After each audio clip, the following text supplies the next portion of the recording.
Hello and welcome to Ivory Blush Roses. My name is Lisa and today we're starting on the chain stitch portion of our sampler project.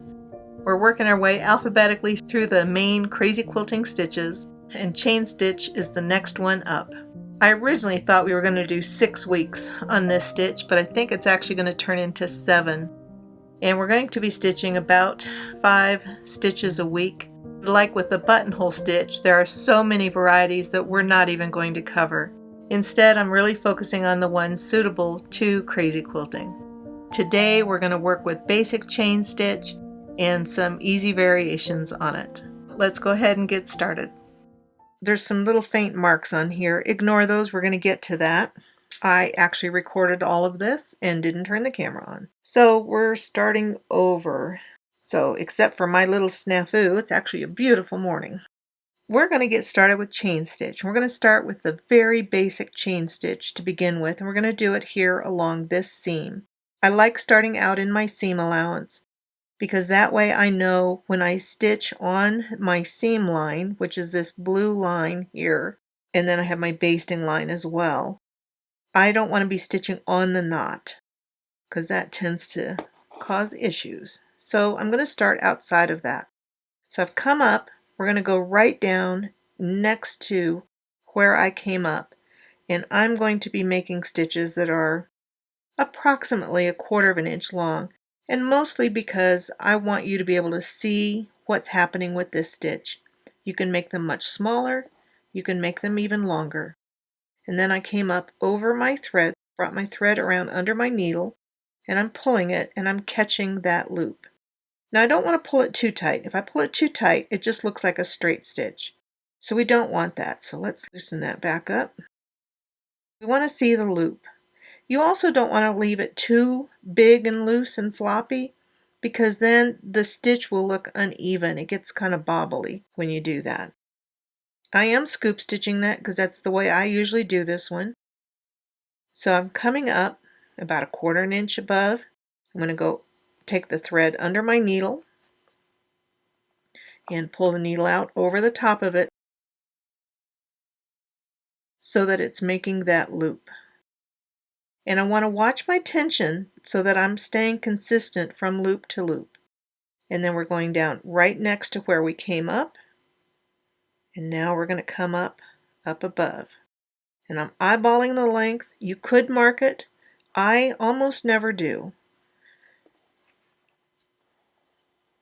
So again, over that thread, pull my loop, try to match the tension, go down right next to where I was, inside that loop, and then we're coming up.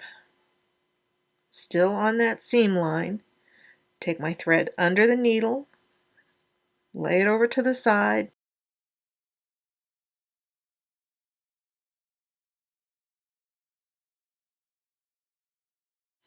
and pull it up, matching the tension of what else you've got going on in that seam. Go down right next to where I came up in the loop, come up 1/4 inch above, wrap my thread around, get it out of the way, come over that, form that loop, watch my tension, and then we're going to go down inside the loop, bring the needle up above. That's not quite long enough, doesn't need to be a whole lot longer. There, my needle is up. I'm going to wrap the thread around, pull it over to the side so that I'm coming up through that loop of thread. Watch my tension, down right next to it, come up on that seam line. I'm just eyeballing that distance, go under the needle, pull that through to create the loop, right down on it. Now the nice thing with chain stitch is that you can do so much more than just straight lines. It's a great stitch for stems, branches. It can go off in all sorts of directions. I love doing curved lines with it, circles. You can do so many things. Now something happened there. Do you see that? There's actually a little twist in here. We don't want that. We're doing a regular chain stitch. So somewhere as I pulled through, Let's see what we did here. Let's watch my loop here. I think my loop, did it get twisted? I think they're just really close together here. I might have actually come up through that thread. So I want to come up through my loop. I want to pull it so it doesn't twist. There we go. Now I'm going to go down in the loop and come up.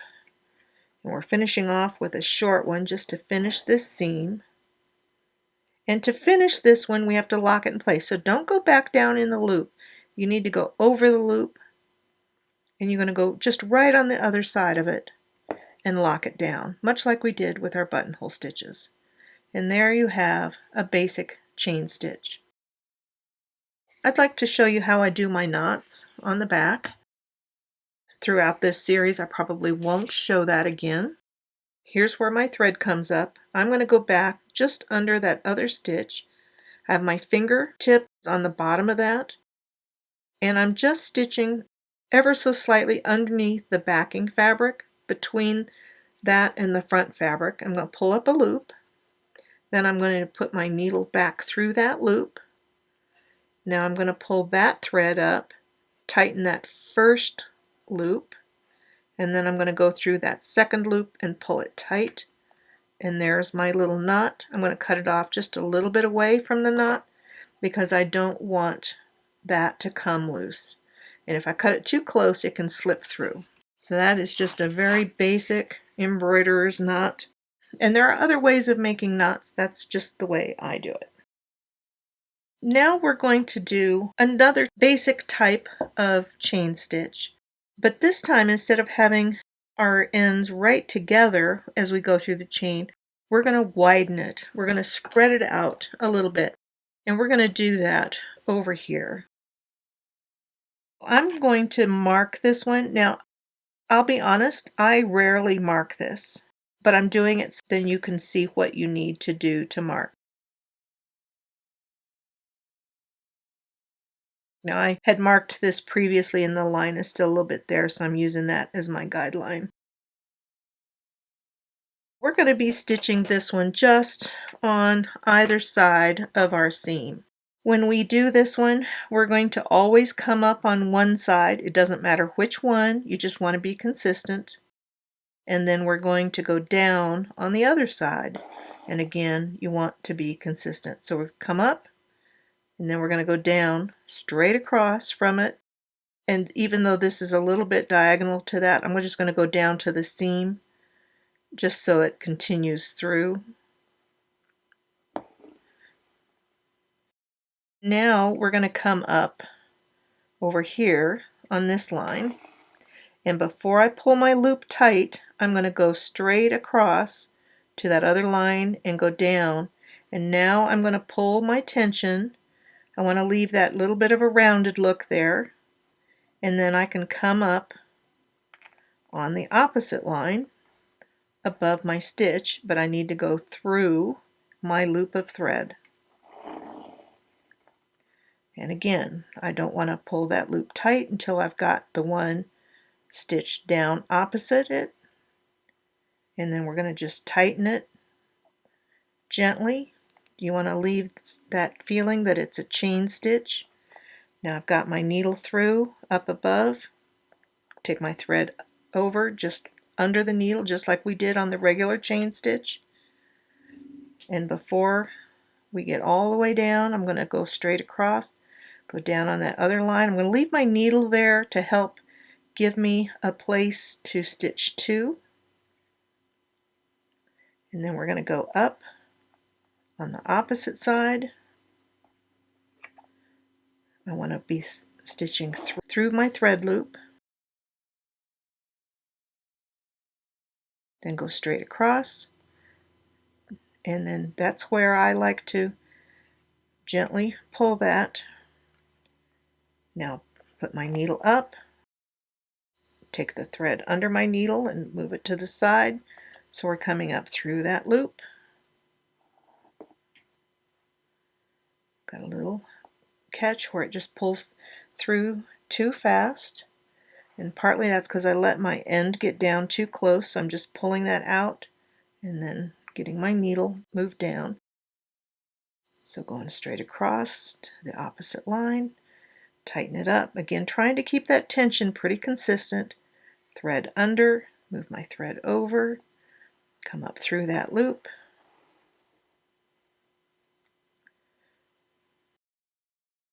Didn't move my thread down enough on this, so I'm going to pull out quite a ways. There we go. And now we're going to go over, tighten it up,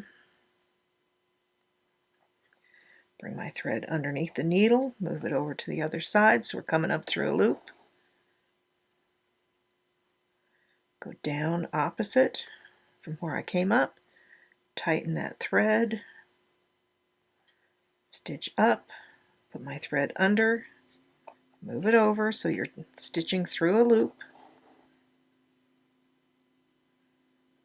Now we're going to go down opposite where we came up, over the thread,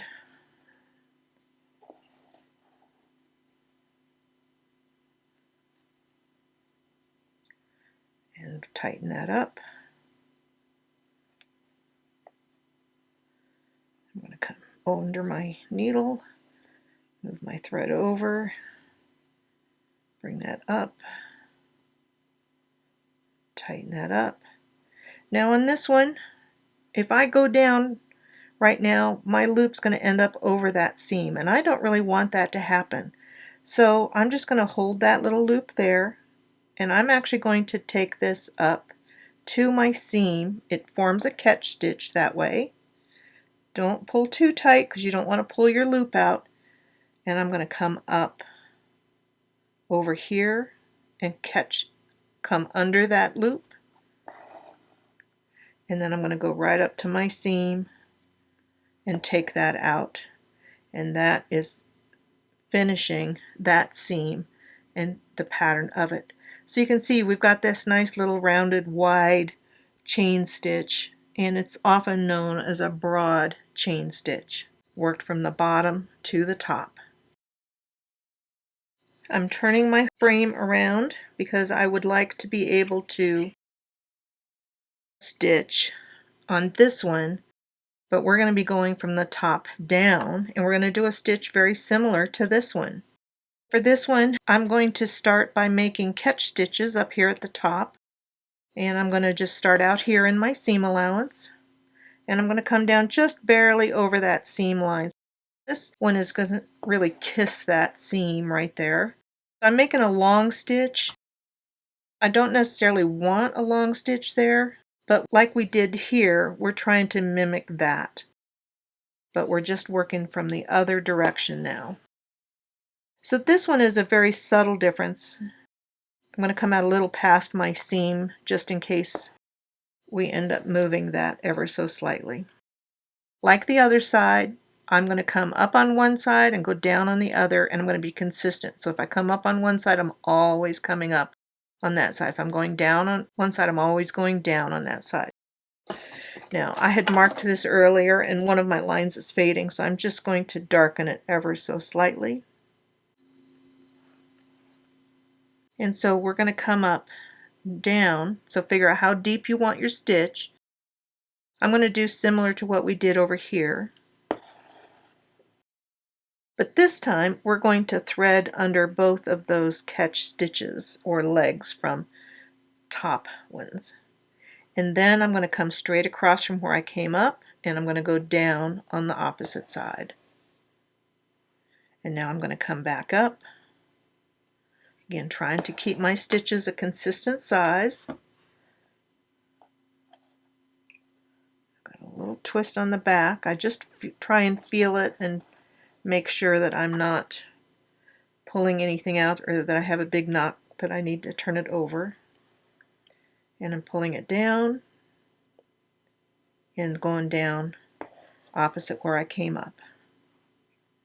Now where I went, coming up not opposite but diagonally down, the depth of my stitch,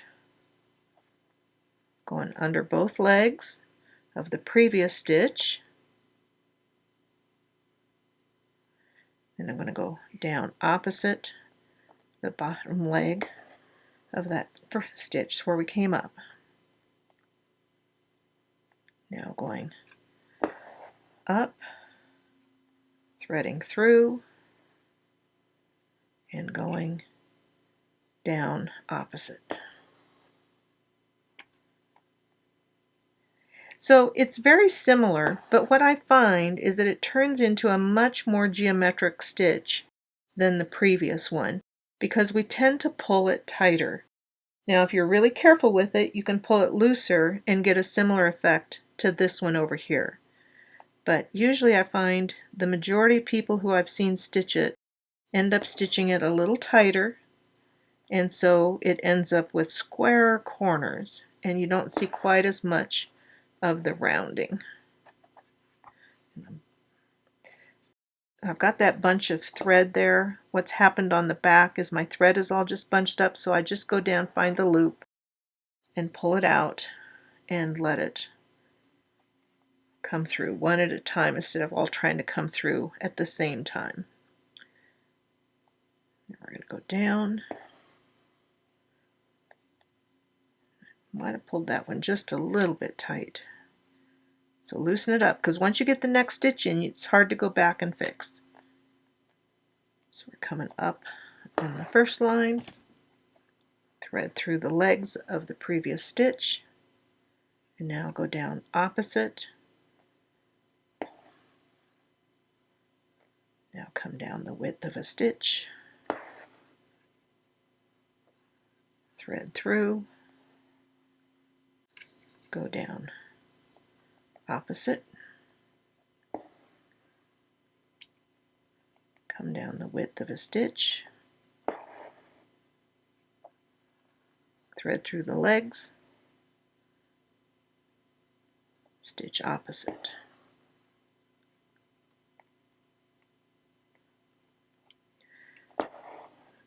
You can also work the regular buttonhole stitch this way from top to bottom. The only difference is you're coming up together. Now this time where I'm running into that other seam, I want to make sure I'm not threading underneath any of that seam. I still want my stitches to be distinct. With this floss, my needle keeps getting caught up with the thread, so I just need to keep pulling it out and straightening it out to make it a little bit easier. Now we're coming up the depth of a stitch, threading under again, trying not to catch the other seam, going down, come up the depth of a stitch, thread under the legs, go down opposite, on my line preferably. And if you don't draw lines, when I taught this in my Crazy Quilt group, they found that it was hard to get it to look nice.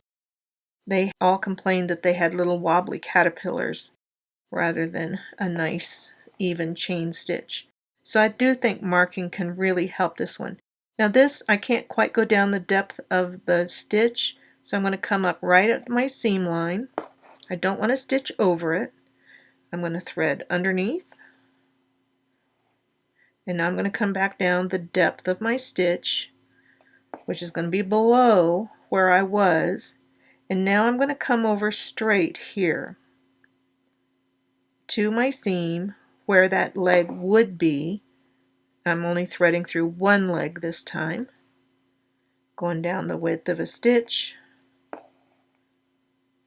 and I'm going to do the same thing here, come up at the seam, and this way you just finish that pattern off nice and neat and come down on the line right at the seam and finish that off, and you're ready to turn it over and put a knot in it.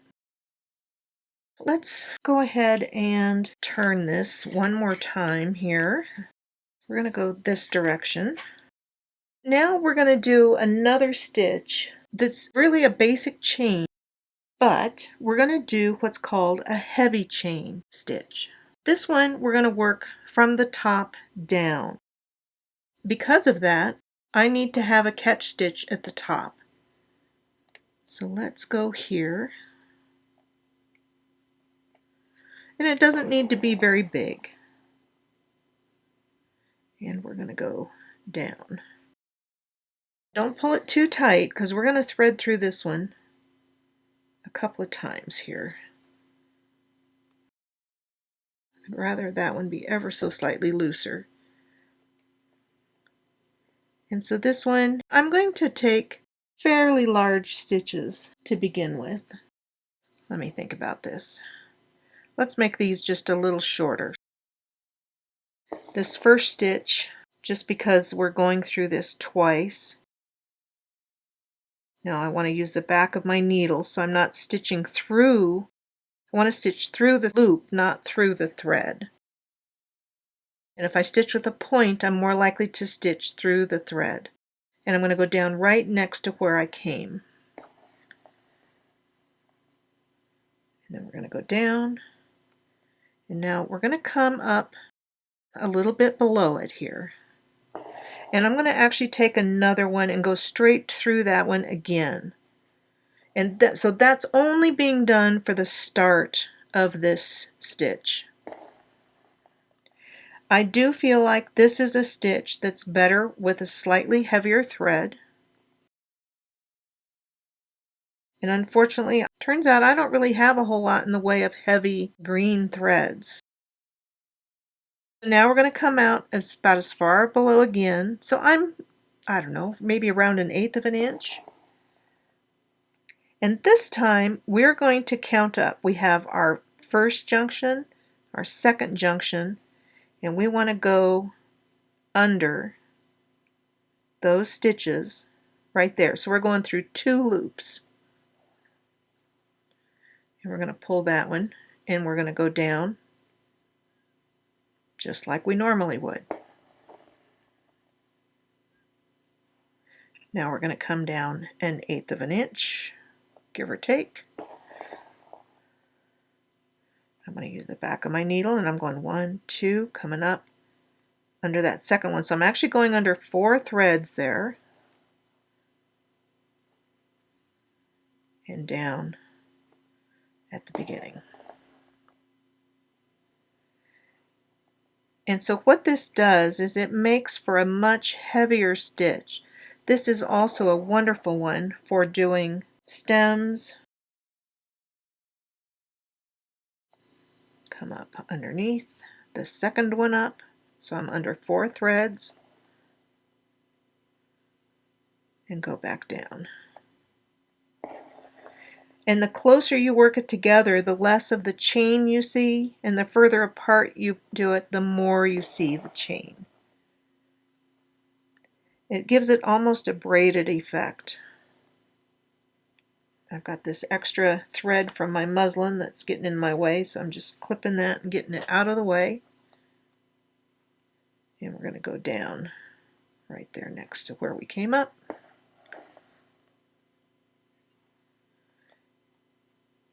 And so I'm using a variegated, I think this is a size 8 pearl cotton.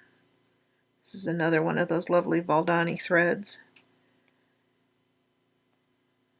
And we're going to see that variegation as we go down.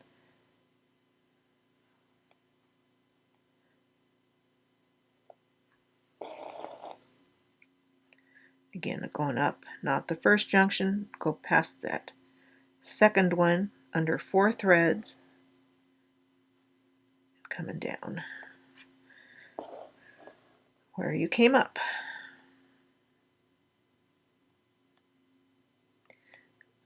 This also is a great one on curves. You can see it's a much heavier line than what you saw with the single chain. Sort of a filled in stitch.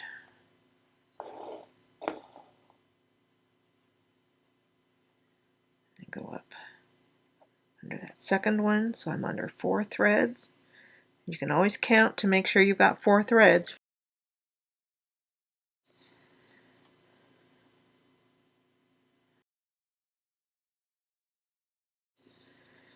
Again, so 1, 2.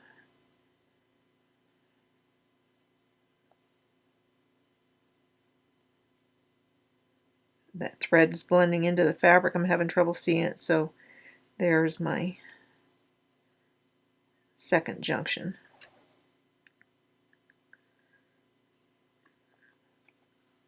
I think we have a little cat hair in there as well, which doesn't help.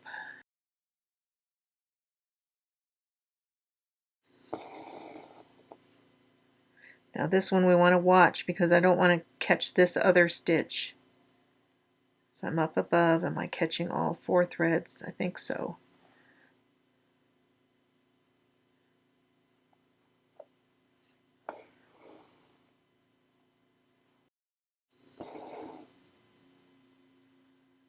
So 1, 2.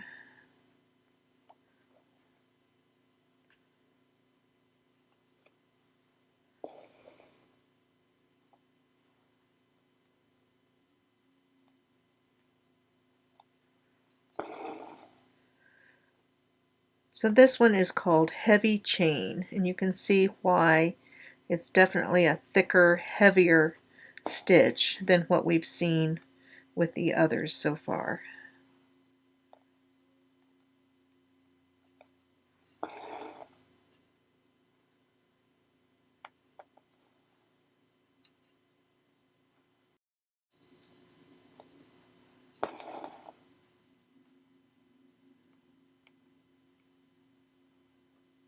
Yeah, so not this first one, but making sure I'm in that second junction above.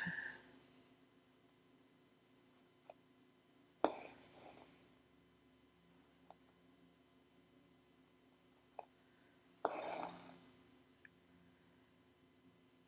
there's 1. There's 2. And I'm getting that needle all caught around here the same way. I just don't want it getting twisted up too much.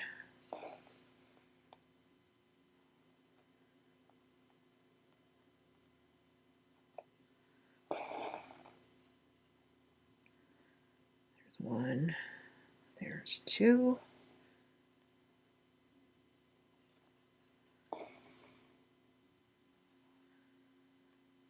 Got just room for a couple more here. So this one takes a little bit longer because you're really doing twice the amount of stitches to cover the same territory. And it also uses more thread, so make sure you've got a long enough length of thread to complete the whole seam. I'm going to come up just below my seam here, go under 4, and down, and we'll call that one good. So that is Heavy Chain Stitch. Let me knot that, and then we have one more to go, and it's a fun one. Now for this one, we're going to use 2 colors. So I have a green and I have a pink, but we need 1 needle and not 2 needles. So I'm actually going to choose a slightly bigger needle because I'm going to be running 2 threads through that eye. So let me unthread these. When you're threading 2 threads together, I do find it helpful to have them right about the same length. I like to fold it over my needle, pinch it. I've got it just barely showing there. And I'm going to put the eye of the needle right over the threads. Now if they don't go through one direction, turn the needle over and try the other way, because one side is usually got a little wider opening. In there I caught it and pulled it through. So now I have 2 threads in here. I want to make sure those ends are nice and straight. And they need to be the same length here as we go. And I'm wondering, let's hope we've got enough thread here. So I have my 2 ends.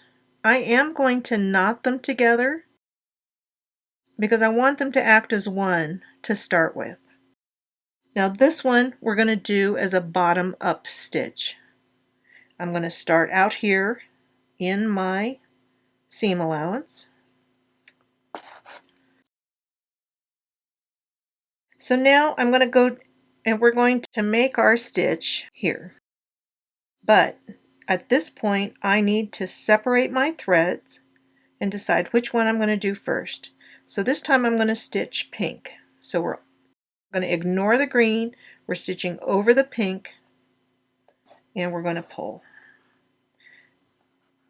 Now your threads on this are going to get different lengths as we go. So see, there's this little green here. Now you're just going to come up, pull that green thread down, and it disappears. So again, leave your tension. You want to be able to see your stitch nice. And now this time we're going to move that pink one out of the way, and we're going to come up and we're going to go over the green thread. This is sometimes called magic chain stitch or checkered chain stitch.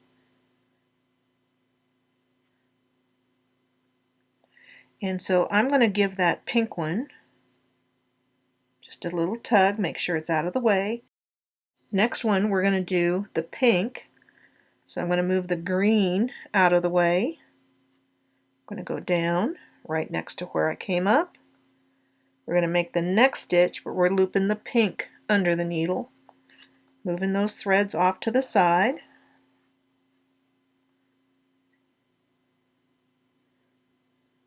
And then if you pull down, then that green thread moves out of the way. Now this time we're going to go for our green thread.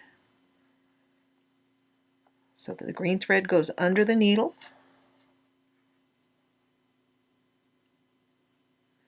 I'm going to pull that pink one down, and then we have a green. So it alternates the colors of the chain stitch as you go.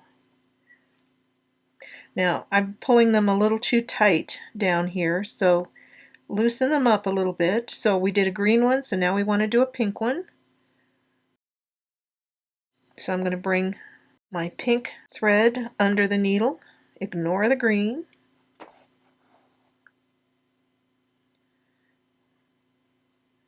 Try not to let them get too looped up here. Just pull your threads down a little bit, and that's where I'm tightening it up. So I can go back and just loosen that ever so slightly. There we go. Now I want hold of my green thread. We're going to go down right next to it where we came up, and now we're going to come up, put the green thread under the needle.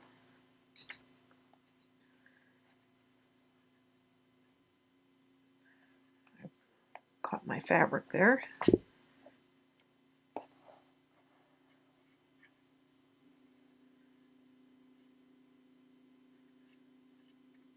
And now we want to pull that pink thread.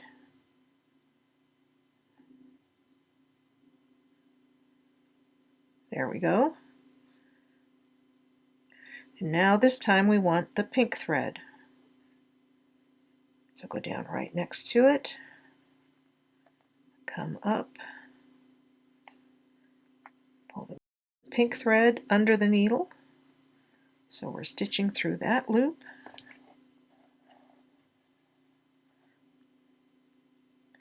Now we had fun with this in my Crazy Quilt groups, and one of the gals threaded 3 colors in her needle and was able to actually stitch a 3-colored chain stitch. So you've got endless possibilities with this one. Go down right next to where you were, come up. That was a pink one, so now we want a green one. I'm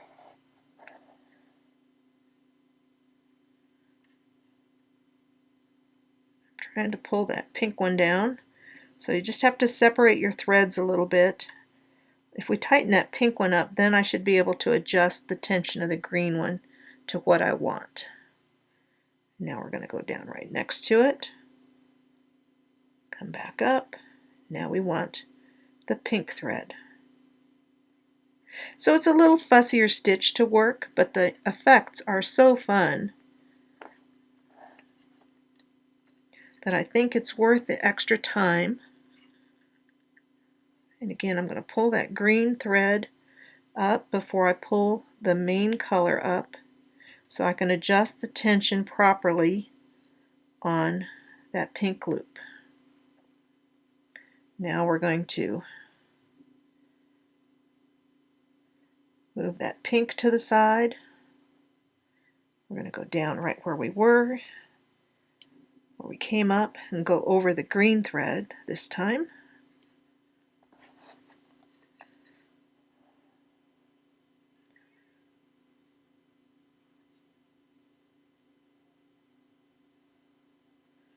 Now I'm pulling, because we're working on a green loop, I'm pulling up the pink, get it out of the way, and then I can adjust the tension on the green one. Go down right next to where you came up. Make your stitch. Now we need the pink thread. So I'm separating it, get that under the needle. It's a little harder to pull through with 2 threads, so that's the other reason for using a bigger needle, because it makes a little bigger hole in the fabric, which allows your threads to pass through a little easier. So kind of got that green one twisted around a little bit. Now I can pull that pink one to get the right tension. There we go. Now we're going to move the pink off to the side. We're going to go down, come up, take my green thread under the needle,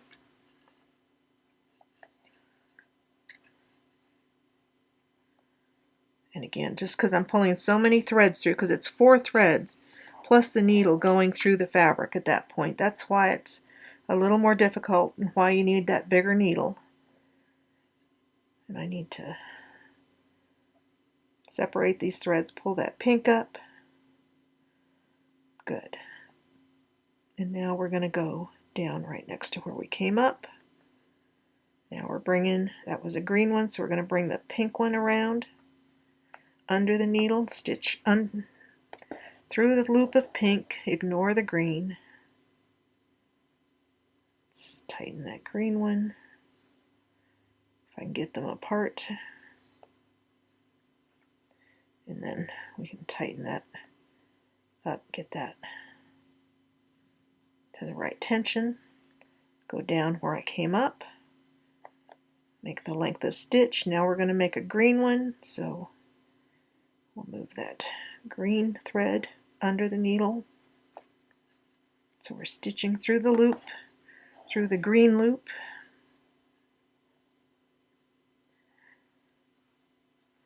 So we'll always have this little bit of extra thread here that we have to accommodate. Pull that up. Good, I'm happy with the tension on that. Now we're going to go down next to where we came. Go over the pink thread this time. My threads twisted a little bit there. Straighten those out so they make a neater package. And I need to pull that green one up. There we go. Now I can adjust this pink one. And that one's wanting to twist a little bit, so I can just sort of guide it. I'm noticing we're getting some of these a little snug here. So maybe we need to adjust the tension ever so slightly. Almost done. I think we're going to finish this one off with a green loop, maybe. No, we're going to have to finish it off with a pink one. So I'm going over my green. Oh my gosh. As I get close to the edge of my frame, it's not wanting to pull through as well.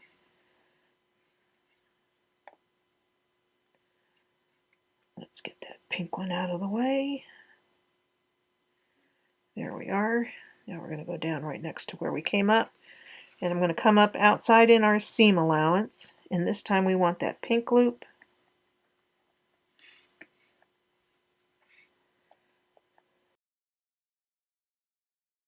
Like I said, I'm fighting where the frame is.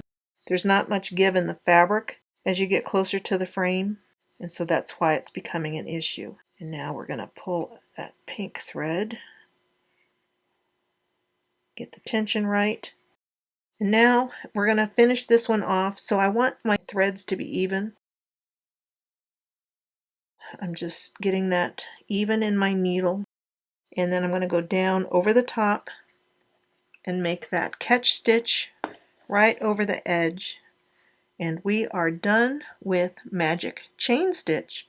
So you get that little checkered or variegated effect as though you've been stitching with two separate ones. So let me make a knot and then we'll take a look at the whole block. There is our whole block. We have our regular chain stitch. We have broad chain stitch worked from the bottom to the top. Then we have our wide or open chain stitch stitched from the top down. We have our heavy chain stitch stitched from the top down. Then we have magic chain or checkered chain worked from the bottom up with two colors of thread. And so those are really the basic foundational chain stitches, and nearly everything else we're going to do is based on those chain stitches. And like I said, there are lots of detached chain stitch variations that we'll be working on, but we're going to be doing those later on in the series rather than working on them with chain stitch. I'm really happy with how those turned out. I could have worked a little bit better on the tension on my magic chain, but I'm pleased with how it looks, and it's definitely an interesting thing. Let's take a look at the back of this block really quick. So with chain stitches, you tend to either get a straight line if you're doing regular chain, or when you're doing these wider ones, you get these diagonal lines. And so it's just kind of nice to know what those standard things are. So that is our 9th block for our stitch sampler, but the first of probably 7 chain stitch blocks. Thank you for following along today. I hope you've enjoyed stitching these basic chain stitches. Next week we'll continue with more of them, and I hope you'll join me for that. Thanks so much for watching. Have a beautiful day, happy stitching, and I'll see you in the next video.